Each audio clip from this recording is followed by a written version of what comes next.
5 mois après le début de la guerre à Gaza, ce sont autant de partenariats majeurs entre Israël et les pays du Golfe qui ont été au mieux suspendus ou qui ont au pire volé en éclats.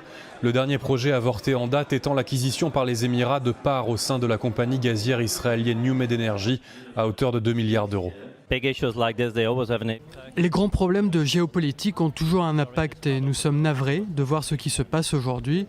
Nous espérons tous ici que les otages puissent être libérés, il n'y a aucun doute là-dessus. Donc oui, l'impact économique se fait sentir dans le Golfe. Il y a notamment le tourisme et le secteur industriel qui sont affectés, mais dans le même temps, les échanges ne se sont pas arrêtés et le secteur des affaires continue de grandir.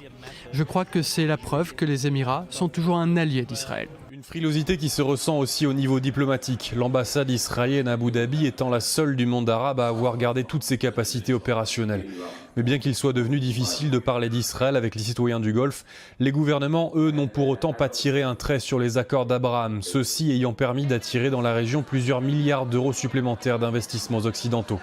Un optimisme prudent donc, porté par les entreprises présentes aujourd'hui. Juste après le 7 octobre, c'est vrai qu'il y a eu un petit moment où on ne savait pas trop ce qui allait se passer. Il y a eu une période d'attente. Et puis doucement, les SMS sont arrivés. On a de nouveau échangé avec nos partenaires locaux. Et disons qu'aujourd'hui, ça se passe assez bien. On reprend, on discute ensemble et le business continue. Il faut que le business continue pour se préparer à la reprise d'après-guerre.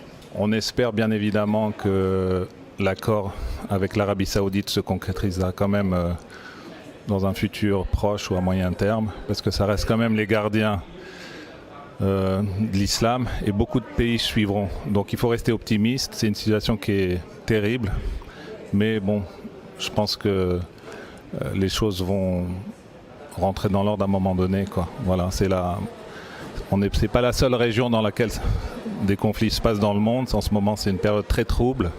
Mais il faut rester optimiste, être sur le terrain, continuer à nouer nos relations avec les différentes parties. Il faut humblement reconnaître que les Émirats réussissent à maintenir une atmosphère de respect d'autrui. Certes, la situation que nous traversons n'est simple pour personne. Et nous souhaitons bien sûr la paix à tout le monde. Mais en même temps, les Émirats savent voir au-delà de cette épreuve et grâce à ça, nos activités peuvent continuer à grandir. Il y a aussi toujours beaucoup d'espoir avec l'Arabie Saoudite qui va s'ouvrir un jour. Il y a un potentiel énorme là-bas.